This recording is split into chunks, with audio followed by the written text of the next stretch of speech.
Masters of the Universe is out in theaters, new fantasy adventure directed by Travis Knight, who previously made Kubo and the Two Strings and Bumblebee.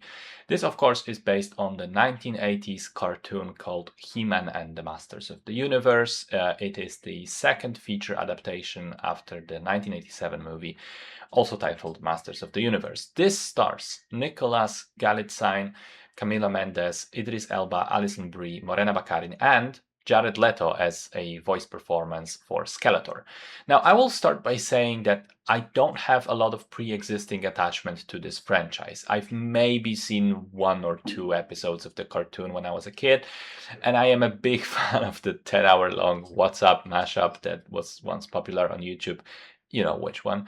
Other than that, I'm really coming in fresh. So the film starts with a lengthy prologue telling us the backstory of Prince Adam of Eternia, heir to the throne of this quasi-magical, quasi-technological realm. When he was a kid, the kingdom was conquered by the evil Skeletor, and Adam was sent to Earth to protect him and his magical sword of power. Now, an adult, he's trying to find the sword, which he lost years ago, and when he does, things immediately turn more intense and he has to travel back to Eternia to defeat Skeletor and his goons. So based on the trailer, I was expecting something similar to Dungeons & Dragons Honor Among Thieves, which was shockingly delightful. In reality, I'd say this film is much closer to a mashup of Guardians of the Galaxy and Thor Ragnarok, but inferior. I didn't like it very much. I know it's a silly, unambitious romp. I know that, but even within that framework, I found it flawed.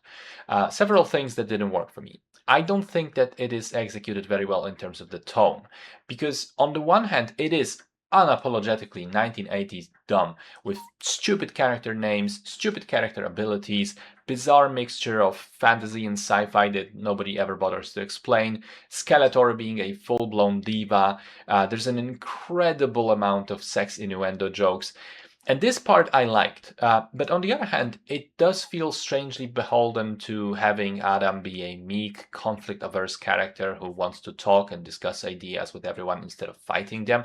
And perhaps this was also present in the original, I simply don't know, but when I go to see an entertaining movie about the half-naked ripped dude called He-Man, I expect him to fight fools, not to try to avoid those fights for most of the movie.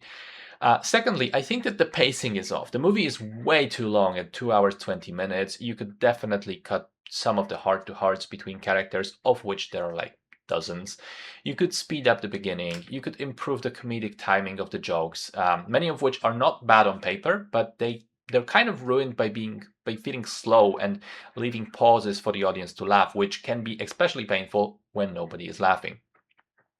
I think the dialogue seems written for a distracted audience, with characters constantly explaining their intentions, feelings, and plans multiple times over in very simple language. Everything is laid out plainly in a repetitive way. There's even a bizarre scene at the end of the movie. The story wraps up, there's the title screen, and immediately afterwards, a completely new unknown character shows up to literally explain the lesson of the movie for the audience, which apparently this is a reference to the cartoon, but for me it was just super strange. Finally, I think that the film feels largely the derivative of the two Marvel properties that I mentioned. The mix of fantasy and sci-fi, the character archetypes, the way the action scenes look, the type of humor, the fact that the main character is a blonde guy using a magical weapon to transform into a muscular dude, much like Thor.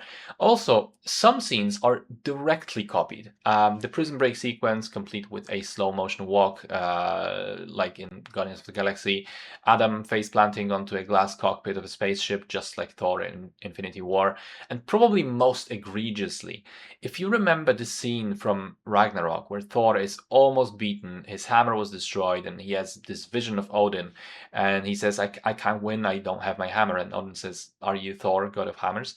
Well, there's an almost exact copy of that scene here, but with much less emotional power and much weaker dialogue. On the plus side, I like how the film is unafraid to lean into the silliness and camp of the original property and doesn't try to make things too serious or grounded. I like some of the jokes, I like most of the actors, I fucking loved Jared Leto's voice performance as Skeletor. I was shocked by how good he is in this. I don't really like the guy, and I was baffled at the casting, but he's a definite delight. Some of the action is okay, and the montage sequence of Skeletor inserting himself into various scenes from Adam's life on Earth was hilarious and really well done. And I am absolutely certain that fans of the cartoon or of the franchise will love this way more than I did, spotting all the characters and references and callbacks to it.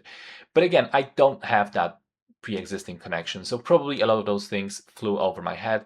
And on the whole, I liked the movie much less than I hoped I would. I think it's passably entertaining, but nowhere close to the level of Honor Among Thieves, which I again recommend. I think as far as modern fantasy adventure movies go, that is gold standard that Masters of the Universe does not quite reach.